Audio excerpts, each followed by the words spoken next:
तो हेलो नमस्कार दोस्तों, लेकर आ चुके हैं फिर से बीए पार्ट 3 एग्जाम 2021 के लिए हिस्ट्री का जो पेपर फर्स्ट है उसका आज पार्ट 4 लेकर आ चुके हैं।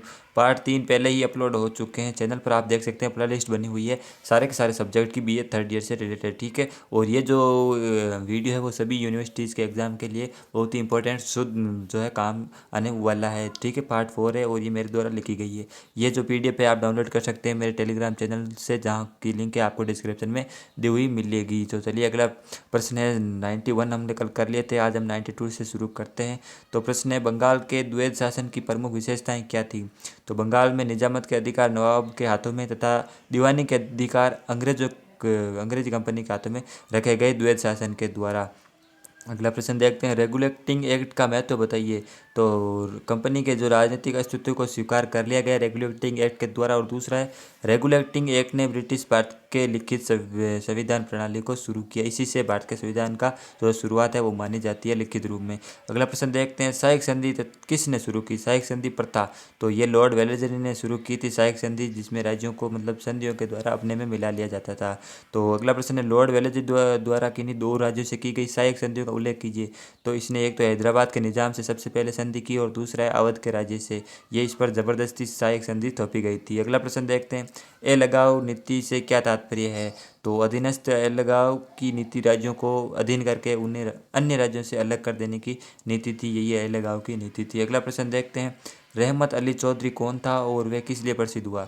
तो रहमत अली चौधरी कैम्ब्रिज विश्वविद्यालय का छात्र नेता था। उसने 1933 में सर्वप्रथम पाकिस्तान के निर्माण की एक योजना प्रस्तुत की। इसने कहा कि जो भारत का ऊपरला ऊपरला हिस्सा है वो जम्मू कश्मीर साइड वाला वो पाकिस्तान में रहना चाहिए। इसने योजना तैयार की पाकिस्तान की। तो अगला प्रश्न है, लॉर्ड डलहौजी ने गोद निषेध प्रथा के आधार पर किन देशी राज्यों को ब्रिटिश साम्राज्य में मिलाया? तो इसने निम्नलिखित 7 राज्यों को जो है ब्रिटिश साम्राज्य में मिलाया गोद निषेध प्रथा का कानून के तहत। तो इसने पहले झांसी को, फिर सतारा, सबसे पहले सतारा को मिलाया, फिर अलग अलग क्रम से नहीं है ये। तो झांसी, सतारा, नागपुर, जैतपुर, संबलपुर और बधार और छोटा नाग उदयपुर, तो इतने सारे जो राज्य है वो इनको मिला लिया था गोद निषेध प्रथा के तहत ब्रिटिश कंपनी के अंदर। अगला प्रश्न देखते हैं, भारत सरकार तथा भारतीय राज्यों के बीच संबंधों की जांच के लिए किस समिति की नियुक्ति की गई और कब की गई? तो ये 1927 में भारत सरकार और भारतीय राज्यों के बीच संबंधों की जांच करने के लिए बटलर समिति की नियुक्ति की गई। कब की गई? 1927 के अंदर। अगला प्रश्न देखते हैं, स्थायी बंदोबस्त के कोई दो दोष लिखिए। तो स्थायी बंदोबस्त के जो निम्नलिखित दोष हैं, पहला है कृषकों के हितों की अपेक्षा की गई इसके अंदर, दूसरा किसानों की दशा सोचने हो गई इसके द्वारा, और तीसरा है जमींदार वर्ग के अभिलाषी होना जमींदार वर्ग का, और चौथा है राज्य के भावी हितों की उपेक्षा जमींदार वर्ग का अंग्रेजों का स्वामी भक्त बनना। जो जमींदार थे जितने भी वो अंग्रेजों के स्वामी भक्त बन गए, उनकी गुलामी करने लग गए और किसानों की अनदेखी करने लगे, अत्याचार करने लगे। इसके बाद अगला प्रश्न देखते हैं, ब्रिटिश सरकार द्वारा प्रचलित भू राजस्व पद्धतियों का उल्लेख कीजिए। तो इसने 3 जो पद्धतियां हैं वो ब्रिटिश साम्राज्य ने स्टार्ट की इंडिया के अंदर, जो तीनों ही फेमस है, काफ़ी इंपॉर्टेंट है, एक एक आपको तीनों को ही एक बार जरूर देख लेना है। तो पहला है स्थायी बंदोबस्त, दूसरा रैयतवाड़ी और तीसरा मालवाड़ी बंदोबस्त। ठीक है, मैंने कहा आपको ये तीनों ही देख लेने, पढ़ लेने, इनमें से एक तो पक्का क्वेश्चन आने वाला है। अगला प्रश्न देखते हैं, लॉर्ड कॉर्नवालिस द्वारा भूमि का स्थायी प्रबंधन कब लागू किया गया? तो ये 1793 में बंगाल में भूमि का स्थायी बंदोबस्त लॉर्ड कॉर्नवालिस द्वारा लागू किया गया 1793 में। अगला प्रश्न है, स्थायी बंदोबस्त सॉरी स्थायी बंदोबस्त के 2 लाभ बताइए। तो इसका पहला लाभ, इस व्यवस्था से राज्य की आय में काफ़ी वृद्धि होने लगी, और दूसरा है सरकार को बार बार जो लगान निर्धारित करने की जिम्मेदारी से मुक्ति मिल गई, एक बार फिक्स कर दिया और डायरेक्ट किसानों से, इससे समय और धन की काफ़ी बचत होने लग गई कंपनी की। अगला प्रश्न है, रैयतवाड़ी बंदोबस्त किन प्रांतों में लागू किया गया? तो ये सबसे पहले रैयतवाड़ी बंदोबस्त बम्बई में और फिर मद्रास में लागू किया गया। अगला प्रश्न देखते हैं, रैयतवाड़ी व्यवस्था के बारे में आप क्या जानते हैं कि ये क्या है? तो रैयतवाड़ी के अंदर जो किसानों को ही भूमि का जो है वास्तविक स्वामी माना गया तथा उसी से ही भूमि कर वसूल किया जाने का निश्चय गया, यानी कि इसमें जमींदार जो था उसको यहाँ से ख़त्म कर दिया गया, उससे नहीं डायरेक्ट किसान से जो है कर्ज लो मतलब लो हाँ, कर वसूल करने लग गए थे। अगला प्रश्न है, रैयतवाड़ी बंदोबस्त के 2 लाभ बताइए। तो पहला है, इस व्यवस्था में सरकार और रैयत के बीच सीधा संबंध था, और दूसरा, इस व्यवस्था में भूमि बंजर को भी मतलब बंजर भूमि को भी जोड़ा जा सकता था और उसकी आय में सरकार का भी हिस्सा था। अगला प्रश्न देखते हैं, रैयतवाड़ी बंदोबस्त के 2 दोष बताइए। तो पहला, व्यवस्था बहुत महंगी, दूसरा, इस व्यवस्था में लगान की दर बहुत ही अधिक थी।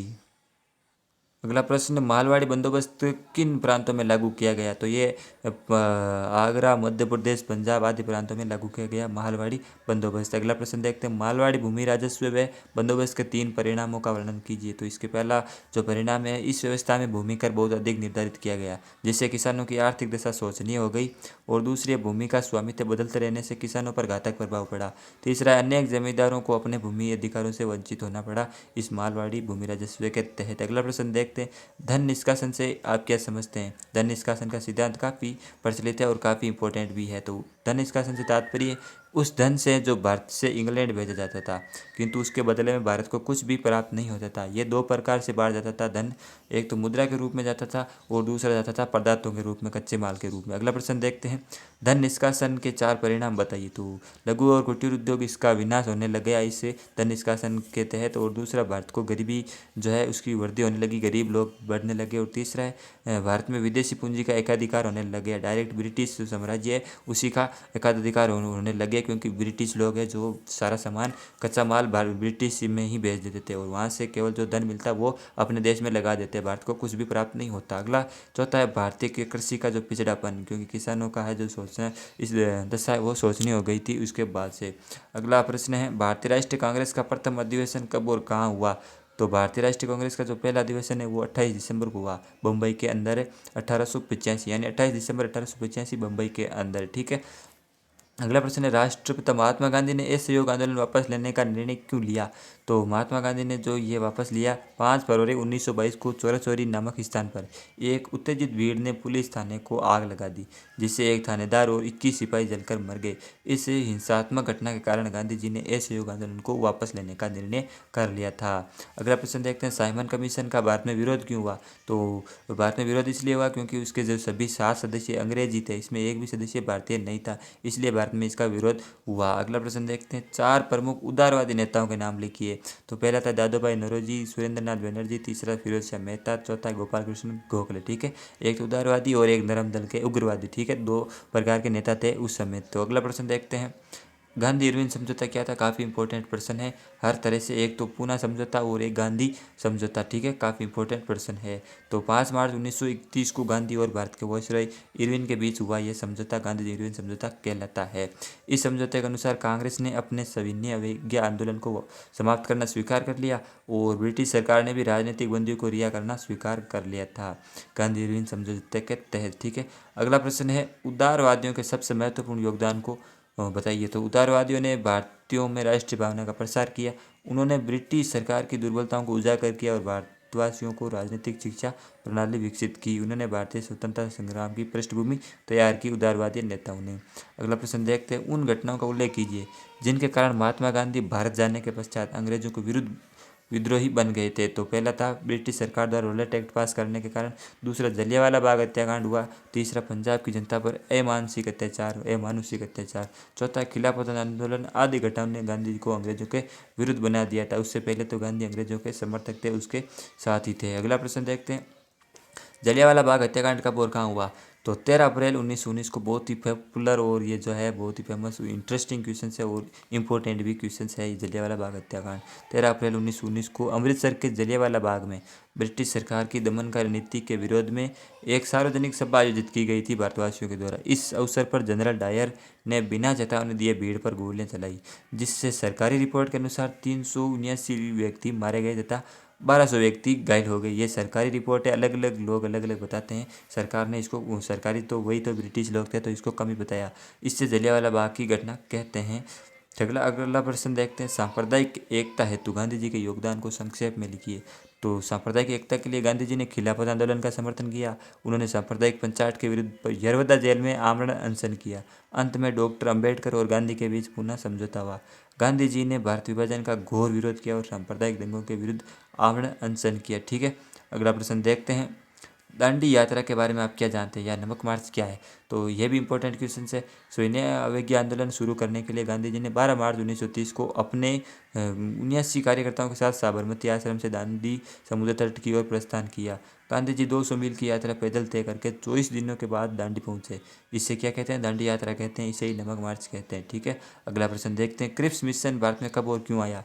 तो भारत के राजनीतिक गतिरोध को दूर करने और जापानी आक्रमण के विरुद्ध भारतीयों को संतुष्ट करने के लिए मार्च 1942 में क्रिप्स मिशन जो क्रिप्स है वो भारत आया और क्रिप्स मिशन 22 मार्च 1942 को दिल्ली पहुंचा। ठीक है, काफ़ी इंपॉर्टेंट डेट है, ये याद रखिएगा।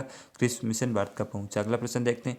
लाल बाल पाल ये 3 लोग थे, तो इनको क्या, ये कौन थे? तो लाल मतलब लाला लाजपत राय, बाल मतलब बाल गंगाधर तिलक और पाल मतलब बिपिन चंद्र पाल। ठीक है, तो भारत के उग्र राष्ट्रवादी आंदोलन के प्रमुख नेता थे।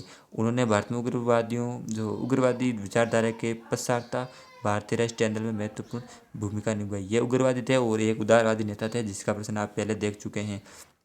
अगला प्रश्न है, गृह शासन आंदोलन या होम रूल आंदोलन क्या था? इंपॉर्टेंट क्वेश्चन है होम रूल आंदोलन वाला। तो ये उत्तर है इसका श्रीमती एनी बेसेंट और बाल गंगाधर तिलक के नेतृत्व में गृह शासन आंदोलन प्रारंभ किया गया, जिसका उद्देश्य ब्रिटिश साम्राज्य के अंतर्गत स्वराज्य प्राप्त करना था, अर्थात ग्रामीण परिषद से लेकर संसद तक पूर्ण स्वशासन की मांग करना या उसकी स्थापना करना ही होम रूल आंदोलन का उद्देश्य था, उसका महत्व था। अगला प्रश्न देखते हैं। भारतीय राष्ट्रीय कांग्रेस का पहला सभापति कौन था? इसमें कितने लोगों ने भाग लिया? तो राष्ट्रीय कांग्रेस का पहला अधिवेशन 72 प्रतिनिधियों ने भाग लिया पहले अधिवेशन के अंदर। इसका जो सभापति है वो मैंने टाइप करना भूल गया हूँ, तो उसके लिए सॉरी, कमेंट में आप देख लेना इसका उत्तर। अगला प्रश्न देखते हैं। गांधी जी के द्वारा सविनय अवज्ञा आंदोलन क्यों चलाया गया? तो साइमन कमीशन की रिपोर्ट से गांधी जी असंतुष्ट थे। दूसरा, नेहरू रिपोर्ट को अस्वीकार करने से गांधी जी को प्रबल आघात पहुंचा। तीसरा, अंग्रेजी सरकार द्वारा गांधी जी को मांगे स्वीकार नहीं किए जाने से गांधी जी को गहरा आघात पहुंचा और उन्होंने यह आंदोलन शुरू कर दिया। अगला प्रश्न देखते हैं। रोलेट एक्ट क्या था? ये कब पास किया गया? तो मार्च 1919 में रोलेट एक्ट पास किया गया, जिसके अनुसार सरकार किसी भी व्यक्ति को गिरफ्तार करके बिना मुकदमा चलाए जेल में बंद कर सकती थी और उसे अनिश्चित काल के लिए जेल में रख सकती थी। इसी के बाद जलियांवाला बाग हत्याकांड हुआ, इसी के विरोध में जब आंदोलन चल रहा था। अगला प्रश्न है, खिलाफत आंदोलन से आप क्या समझते हैं? तो भारतीय मुसलमानों ने तुर्की के सुल्तान और खलीफा की रक्षा, धार्मिक रक्षा, अलौकिक प्रतिष्ठा को बनाए रखने के लिए, तुर्की के विघटन को रोकने के लिए और तुर्की पर अपमानजनक शब्दों को तो अपने से रोकने के लिए एक आंदोलन चलाया, जिसे क्या कहते हैं? खिलाफत आंदोलन कहते हैं। अगला प्रश्न देखते हैं। पूना समझौता क्या था? पूना पैक्ट, तो ये सांप्रदायिक पंचायत के विरुद्ध 20 सितंबर 1932 को गांधी जी ने यरोदा जेल में आमरण अनशन शुरू कर दिया। अंत में 26 सितंबर 1932 को गांधी जी और डॉक्टर अम्बेडकर के बीच पूना समझौता हुआ, पूना पैक्ट, और जिसके अनुसार हरिजनों ने अपने लिए प्रत्यक्ष निर्वाचन पद्धति को त्याग दिया और उसके बदले में उनके लिए स्थान सुरक्षित कर दिए। यानी इस समझौते के तहत ही आरक्षण लागू हुआ था संविधान के अंदर। और इससे पहले डॉक्टर अम्बेडकर की मांग थी कि उनके लिए जो दलित वगैरह उनके लिए मतलब अलग से चुनाव हो, तो ये इसलिए गांधी जी ने जो है अनशन कर दिया था। इसके लिए अगला प्रश्न देखते हैं। लास्ट प्रश्न से आज का प्रश्न है, पाकिस्तान शब्द का प्रयोग सर्वप्रथम किसने किया? तो पाकिस्तान का सर्वोपरि कैम्ब्रिज विश्वविद्यालय चाहता नेता इसने किया और ये पंजाब कश्मीर ऊपर वाला भाग लेना चाहता था। ठीक है, आपको पता है। अगला जो ये अगले प्रश्न है वो आपको नेक्स्ट पीडीएफ में मिलेंगे, नेक्स्ट वीडियो में मिलेंगे। चैनल को सब्सक्राइब कर लेना है और पीडीएफ के लिए आपको जो है टेलीग्राम चैनल ज्वाइन कर लेना है। नीचे डिस्क्रिप्शन में लिंक है, सारी की सारी पीडीएफ ही मिला करती है आपको वहाँ पर। ठीक है, तो मिलते हैं फिर अगले पार्ट में। जय हिंद, जय भारत।